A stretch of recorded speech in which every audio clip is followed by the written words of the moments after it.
Shalom, vamos fazer a abordagem dessa paraxá, conforme consuetudinário toda semana.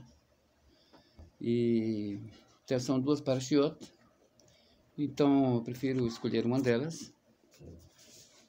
Parashat Behar é uma paraxá muito importante, fala de mandamentos muito importantes, fala sobre a honestidade, sobre a importância da honestidade entre judeus, sobre a importância de socorrer pessoas pobres, sobre muitas coisas importantíssimas. Parashat Bechokotai, ela já começa abordando o tema da importância, aí eu deixo um pouquinho para a questão governamental, porque nós sabemos, judeus em particular, sempre há alguns que praticam mais, outros menos, e sempre também há aquela questão de pessoas que são mais lenientes com certos mandamentos, são menos praticantes, outros são mais. E então nós temos aqui até mesmo o caso de pessoas que simplesmente deixaram de cumprir a Torá, como é o caso que nós temos hoje, talvez no Estado de Israel, que eu acho que a maioria não é de judeus praticantes, infelizmente, e nós esperamos que isso mude com o tempo. E há havido mudanças, né, no decorrer dos anos. Já não está mais como era antigamente, que havia até certo ódio em relação aos judeus ortodoxos, judeus praticantes. Ainda há pessoas assim, mas é muito menos, e cada vez mais as yeshivot estão se enchendo de estudantes da Torá e aumentando cada vez mais o número de pessoas que são judeus praticantes, judeus voltados para o serviço divino na terra de Israel. Porém, a questão aqui é o governo. O governo de Israel é um governo voltado para a Torá ou não? Então nós sabemos que não, infelizmente. Às vezes é um governo um pouco mais próximo, às vezes é um pouco menos. Tem partidos religiosos, mas isso não é o suficiente. E por que não é o suficiente? Porque Parashat Bechokotai é uma paraxá voltada não para a pessoa em particular, senão para o povo em geral. E quando envolve o povo em geral, envolve principalmente os governantes.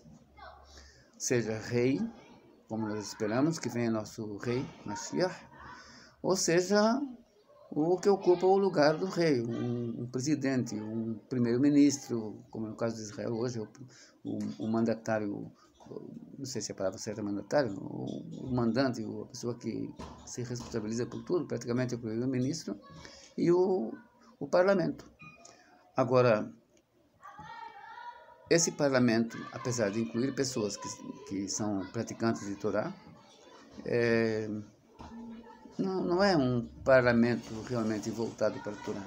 Os julgamentos em Israel até hoje são baseados nos princípios do mandato britânico e do Império Turco Otomano. Então, nós estamos bem distantes da Torá, na terra de Israel. Muitos judeus ortodoxos achavam que o Estado de Israel não ia sobreviver a seus 70 anos por causa disso, porque está escrito no Tanakh, Shiv'im Shana Akut Bedor, Va'omar Am To'e Levavhem. Se não me engano, para Parashat Hazin, né? Vocês lembram? Então,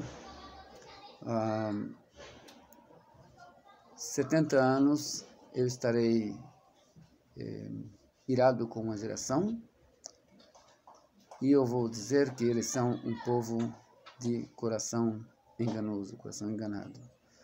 E então pensavam muitos ortodoxos, como os que são antisionistas, os Neturei Karta, o Satmar e outros movimentos assim, que com 70 anos, no máximo, o Estado de Israel desapareceria da face da terra. Nós vemos que não é assim. Nós vemos que há misericórdia por parte do Eterno, de Deus, e já chegamos aos 75 anos, e esperamos que daqui para frente as coisas mudem. Então, Parashat Bechokotai fala exatamente sobre isso. ela começa falando sobre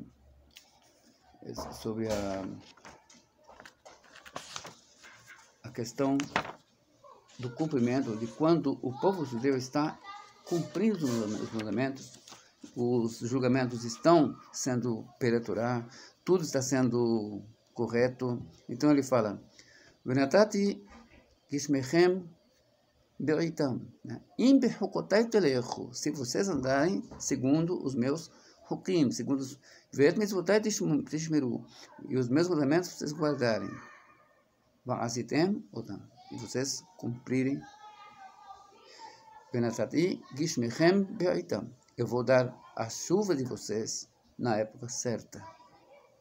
O que quer dizer na época certa? Vem verachá. Se a chuva, o brasileiro às vezes tem um pouquinho de dificuldade para entender isso, porque aqui as estações não são bem definidas. Mas em Israel é tudo bem definido. Tem mais ou menos perto de Sukkot, de Rosh Hashanah, nós entramos no outono, depois vem o inverno, e o inverno é calcicante, ele realmente é gelado. Né? Depende do ano, de 20 em 20 anos, tem uma nevasca que às vezes chega em Jerusalém até 1,5 metro de altura, como chegou na época em que eu servi o exército lá, que nós ficamos presos sem poder chegar à base, sem energia. Então,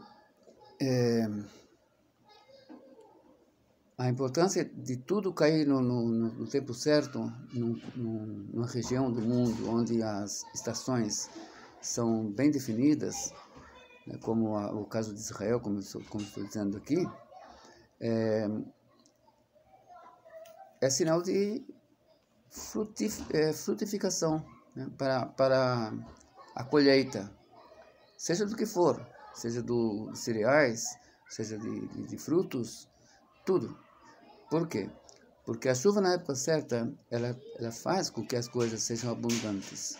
Agora, se cair chuva numa época que não deveria cair, no verão, numa época que não chove, em Israel, por exemplo, as chuvas terminam com a saída do Aviv, a saída da primavera, e aí já entramos no Kites, que é o tempo do verão, muito quente, cada vez mais quente, até que nós chegamos ao que nós chamamos lá de Hamsin. Hamsin, para quem não sabe, em árabe é Hamishim.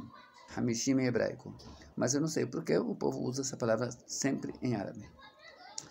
Hamsin quer dizer que são 50 graus.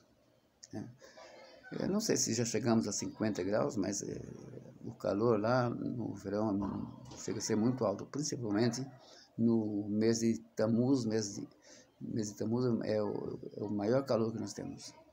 Depois vem o outono novamente, né, ali pelo fim de Elul, começo de Tishrei, e aí nós já nos preparamos para o inverno. Para um brasileiro, o outono lá já começa a ser muito frio, para quem está acostumado aqui com o calor. Então, a importância do tempo, como estou falando aqui, eu vou dar a chuva no tempo certo,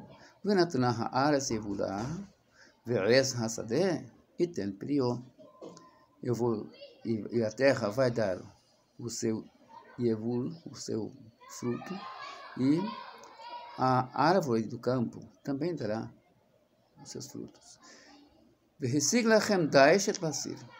E vocês vão ter tempo de alcançar Daish, que é Dishá, quando você tem que mexer com massa, com cereais. Et Basir. Basir é a colheita de azeitonas, de uvas, né? Nós temos palavras diferentes, eu acho que eu já expliquei isso aqui, que nós temos palavras diferentes em hebraico para assuntos agrícolas. Nós temos Batsir, nós temos Katsir, e nós temos Leket, e essas palavras, cada uma serve para um tipo de colheita diferente, né? Não são todas iguais. Então, nesse caso aqui, está falando sobre Batsir. Batsir é azeitonas, uvas, figos. Então, e o Batsir, enquanto você estiver fazendo isso, já vai alcançar a a semeação. E vocês vão comer o pão de vocês e estarem satisfeitos e vão estar seguros na terra de vocês. E eu vou dar paz na terra. Venatati shalom ba'aretz. Ushchabtem ve'en mahrid. Vocês vão dormir sem ter temor de ninguém. E aí, ele fala tudo isso e depois fala, e se vocês não ouvirem? Aqui agora tem uma palavra muito interessante que eu quero que vocês prestem bem atenção, porque muita gente não entende exatamente essa palavra no hebraico da Torá. A palavra keri, ela é muito aplicada no Talmud todo, na literatura rabínica toda, inclusive no dia a dia das pessoas, como sendo aquela ejaculação noturna que algumas pessoas, principalmente jovens, geralmente têm. Só que as pessoas pensam que a palavra se refere somente a isso, a maioria das pessoas não entendem quando entram aqui. E aqui, quando ele começa a falar, quando Deus começa a falar do que vai acontecer se nós não guardarmos os mandamentos, eu lembro de novo, a maior importância dessa parashá é para os governantes e os batedinos, rabinos, né, que são os mais responsáveis por todo o povo, que o povo cumpra a Torá e que o povo viva de acordo com a Torá. Aqui não é uma questão simplesmente de uma pessoa em particular, como eu falei antes, é a questão do povo em si, a nossa obrigação para com a Torá. E aí ele diz,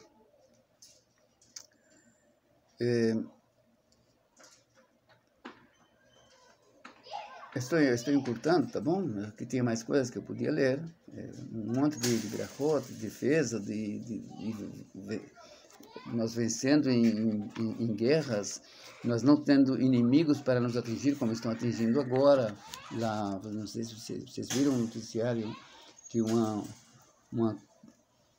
construção, uma casa, um prédio lá foi destruído por um míssil que lançaram de Gaza.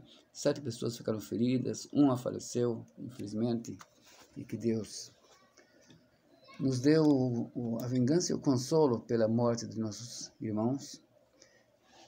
Mas, qual o problema? O problema é que exatamente nós não estamos nessa situação aqui.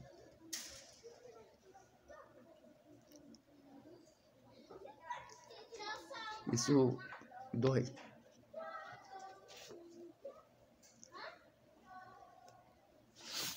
Então, ele diz assim, venham lotish me'uli, e se vocês não me ouvirem, se vocês não fizerem todos esses mandamentos, se vocês tiverem nojo dos meus mandamentos, preferirem outros, preferirem leis de Goim, e se os meus juízos, a alma de vocês tiverem nojo disto. Levilti asot, deixando de fazer et kol mitzvotai, todos os meus mandamentos. Af ani e'esezot lachem, também eu farei isso com vocês. Vehifqadti alechem behalá, eu vou colocar em vocês behalá, susto, temor. Et ha-shahefet, para quem não sabe, shahefet é tuberculose. Vet ha-kadahat, mechalot einaim, ou medibot nafesh. Kadahat são tipos de doenças que causam febre alta, muito forte, que acabam com os olhos. E vocês vão semear a semente de vocês em vão, porque quem vai comer vão ser os inimigos de vocês. Eu vou colocar minha face em vocês. Eu já estou lendo aqui traduzido, Baruch Hashem, consegui. E vocês vão cair diante dos inimigos de vocês. A palavra aqui é nigaftem. Nigaftem é como magefá. Vocês vão cair como se estivessem doentes diante dos inimigos de vocês. Veradu bachem sonechem. E os inimigos de vocês, os que odeiam vocês, vão subjugar vocês. E vocês vão fugir sem ter ninguém perseguindo. Quer dizer, o medo vai ser tanto, o temor. Isso aqui mostra tudo que nós já passamos por esse período de exílio.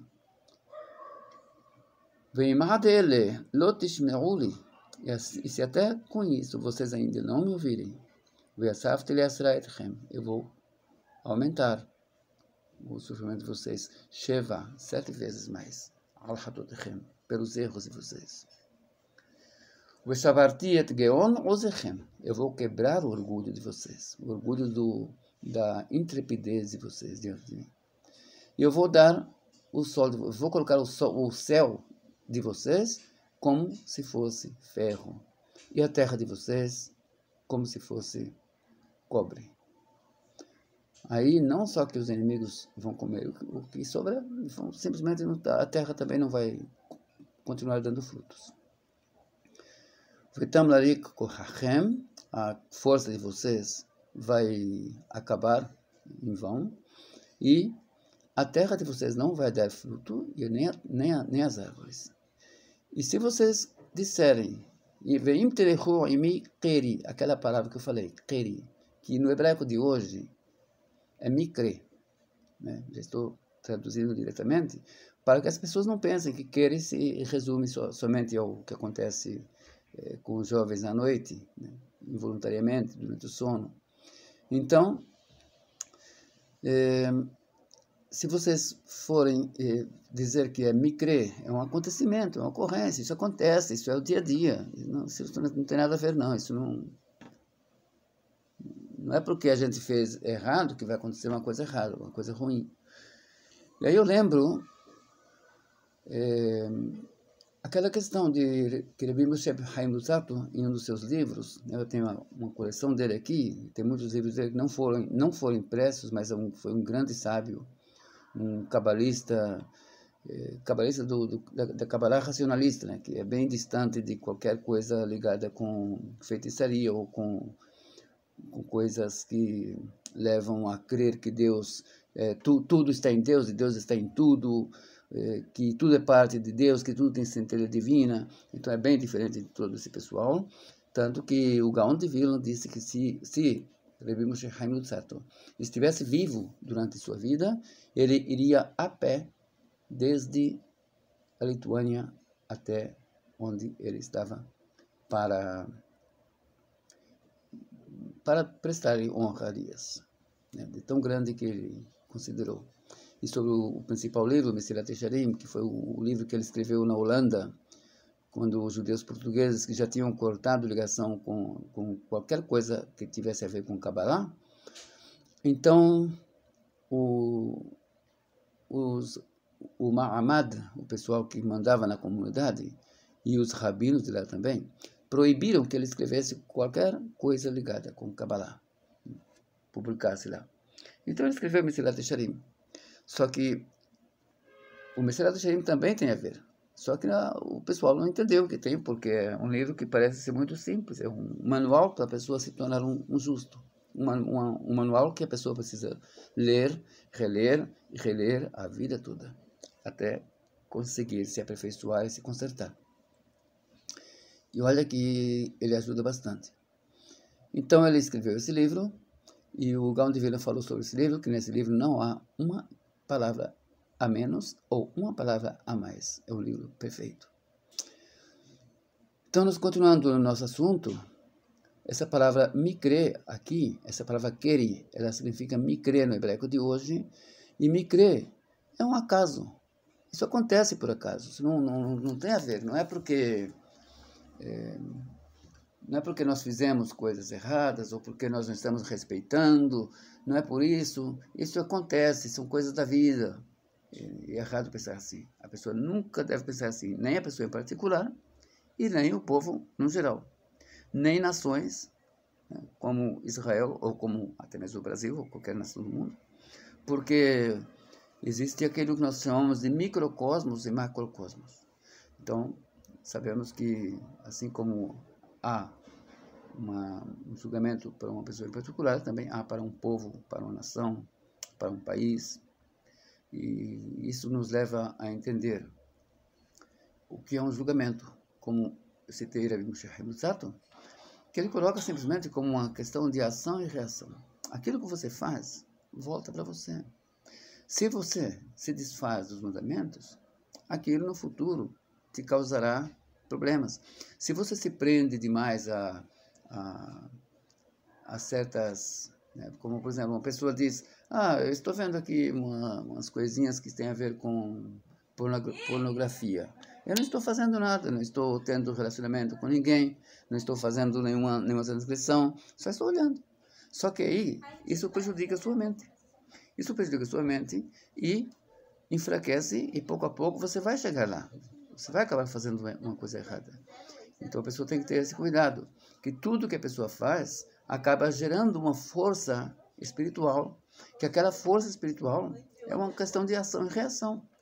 Então, nós temos que entender essa paraxá bem, uma paraxá muito importante para ser estudada, é uma paraxá preocupante. O que está escrito nessa paraxá já aconteceu com o nosso povo, ela chega ao ponto de que nós somos exilados de nossa terra, ela chega ao ponto de que nós, no exílio, acabamos nos voltando para Deus, e com isso é que nós recuperamos a nossa terra e tudo mais. Aí a pessoa vem e pergunta, mas os sionistas geralmente não eram de judeus praticantes. Sim, mas quem começou a ida para a terra de Israel foi que começou o processo de Teshuvah para chegarmos à terra de Israel. E foi antes do movimento sionista. Foram os alunos do Gaon de Vilna e os alunos do criador do Bet Chabad, o criador do movimento Chabad, o Shneur Zalman.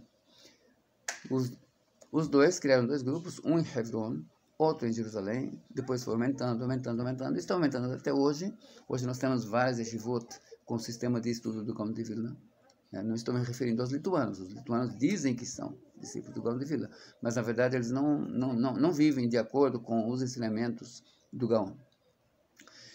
Pois bem, o importante aqui é nós entendermos que nada acontece por acaso, nada. E não é só com respeito aos mandamentos. E tudo que você faz, volta para você. Se você faz bem, você vai ter bem. Se você é traidor, você vai passar por isso também. Então, nós temos que saber que é midá, que é neged midá. Uma medida contra uma medida. Você tem aqui duas coisas, em relação ao outro, sempre. E essa paraxá nos ensina isso muito bem. Aconselho a todos que façam uma boa leitura e estejamos sempre ligados com esses ensinamentos. E quem puder adquirir os livros de Rabbi Moshe Chaim Luzzatto, apesar de que eu não sou ligado tanto com Kabbalah, mas eu também estudo e admiro muito. Foi uma pessoa muito sábia, muito querido. E para vocês terem uma ideia, ele fundamentou a maior parte dos seus escritos no Moreh HaNevuchim, por incrível que possa parecer, e ele pediu, antes de morrer, que fosse sepultado ao lado do túmulo do Rambam, lá em Tevariah. E ele está sepultado lá, ao lado do Rambam. O túmulo dele fica bem ao lado do túmulo do Rambam. E aqui, já que falamos em Rambam, o Rambam cita esse pasuk. Vem e se vocês disserem que acontece por acaso, essas coisas acontecem, etc. Eu também vou continuar com vocês, fazendo cada vez mais parecer que é o acaso. E aí ele cita isso, ele diz o seguinte: se vocês pensarem que essas coisas não vêm só por acaso, e que não é os maus feitios da maioria das pessoas entre vocês, eu também vou trazer sobre vocês daquele acontecimento, daquele acaso, verpolo tamalechem, e eu vou duplicar sobre vocês. Vekeri uhadavar sheba belo bechavana. E keri, mikre, o acaso, é aquilo que vem sem que haja intenção. Onde o Rambam escreve isso? Na carta aos Iemenitas, quando os Iemenitas recorreram a ele, que houve o Shemad lá no Iêmen, estavam obrigando os judeus do Iêmen a se converter ao islamismo, e até recentemente, um pouco antes da vinda dos judeus do Iêmen para a terra de Israel, havia casos de sequestro de crianças por parte dos islâmicos. E eles faziam as crianças crescerem como muçulmanos. Eles sequestravam e já colocavam em ambientes de estudo para se tornarem muçulmanos. Tanto que uma pessoa lá em Israel, uma mulher, disse, quando viu o Bin Laden, ela disse, meu Deus, eu acho que esse homem é meu irmãozinho que foi sequestrado quando eu era criança. Então, ela falou isso por causa da aparência dele, que ele não tinha aparência nenhuma de saudita, e a aparência dele era totalmente de judeu iemenita. E é muito possível, eu não duvido nada, porque muitos foram sequestrados e foram islamizados. E tudo isso não vem por acaso sobre nós. A Inquisição não veio por acaso sobre nós. Como diz o Hacham Fa'ur, sem querer culpar esse ou aquele aqui, né? Ele simplesmente cita que assim que eu não vou citar nem o rabino que disse que era permitido, para não gerar polêmica, para não dizer que eu estou atacando rabinos, que eu não respeito rabinos, que eu não respeito Rishonim, eu não vou citar. Mas o Rambam declarou que artigos ou qualquer coisa de Avodah Zarah, de idolatrias, é proibido fazer com isso comércio, vender, comprar, adquirir, e simplesmente nós temos aí o outro rabino posterior a ele, posterior no tempo, né? Um rabino que, aliás, não era da Espanha, de nascimento, ele veio de fora, e ele simplesmente disse que não, que o shituf é permitido para os goim. Os goim podem ter o shituf. O que é shituf? Você achar que você pode chegar a Deus através de outra pessoa. Ou seja, o JC pode ser intermediário para eles. Não tem importância nenhuma nisso, de acordo com esse rabino. E, portanto, é permitido, sim, comercializar com crucifixos de ouro ou com imagens cristãs, em geral, seja de ouro, seja de outras coisas. Não tem importância nenhuma nisso, é permitido e pronto. Então, ele deu o aval dele. E, pouco tempo depois, começou a perseguição na Espanha, que culminou com a Inquisição, e depois isso passou para Portugal, né? Toda a Iberia ficou em estado de choque. Os judeus em Portugal chegaram ao número de, em cada 3 pessoas, 2 pessoas eram judias, porque a maioria dos judeus da Espanha passaram para Portugal, e já havia judeus em Portugal. Sim, os judeus fugiram da Espanha para Marrocos, fugiram da Espanha para a Itália, fugiram para a Grécia, fugiram para a Turquia, fugiram para os Balcãs, fugiram para a terra de Israel, fugiram para o Egito, fugiram para a Síria, mas a maioria dos judeus que passaram da Espanha para outro lugar, passaram para Portugal. Por quê? Porque o rei de Portugal era muito benevolente para com os judeus e ele não estava nem aí para a questão de religião. Só que, futuramente, em 1942, os judeus foram expulsos da Espanha.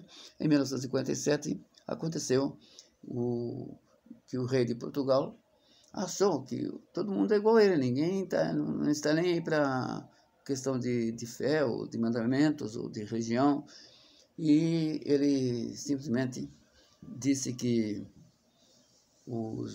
ele quis se casar com a filha dos reis da Espanha, e eles exigiram que, se ele quiser casar com a filha deles, ele tem a obrigação de fazer o que eles fizeram com os judeus da Espanha.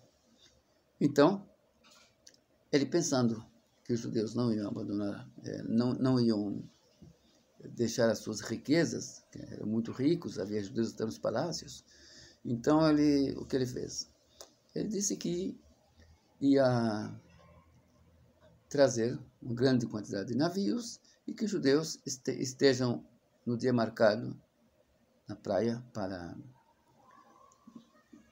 para ir embora. Só que, o que acontece? Vocês conhecem aquele provérbio brasileiro, fiquei a ver navios. Então, esse provérbio nasceu com essa situação. Fiquei a ver navios por quê? Porque os navios não chegaram. Lá tinha apenas 3 navios. Não chegou a quantidade de navios que precisava para o povo todo. Então, o que o rei fez? Agora, a palavra de rei não volta atrás, o que ele fez. Ele ordenou que um padre fosse sobre uma torre e lá espargisse água sobre todos os judeus e declarasse que todo mundo era cristão. E foi o que aconteceu. Agora todo mundo é cristão. Todo mundo volta para casa e vai viver sua vida. Os judeus continuaram com suas sinagogas, continuaram praticando tudo, não viram naquilo um evento que ocorresse alguma mudança na vida deles. Isso foi em 1947, tá bom? Foi 3 anos antes de Pedro Álvares Cabral chegar ao Brasil. Então, ali começou de novo todo o suplício, porque o filho desse rei era diferente do pai. Ele, sim, era muito religioso, muito católico, e a Igreja Católica cobrou dele o fato de que aqueles judeus eram batizados, sim. E agora eles são cristãos, eles são obrigados a cumprir com o cristianismo. Começou a perseguição, começaram as mortes, começaram os suplícios, as torturas, e tudo isso é como nós lemos aqui em Parashat Bechukotai. Essas coisas não vêm sobre nós por acaso, e nós temos que estar atentos a isso. Também o que acontece na vida de uma pessoa em particular não vem por acaso. Deixo a todos essa reflexão, que eu acho muito importante, que nós entendamos que nada é por acaso, principalmente as coisas que acontecem no nosso dia a dia, seja para bem, seja para mal, e que nós saibamos nos aproximar do Criador, cumprir seus mandamentos fidedignamente e sempre levando em conta que tudo é um caso de ação e reação no universo. Shabbat Shalom, Mevorach para todos.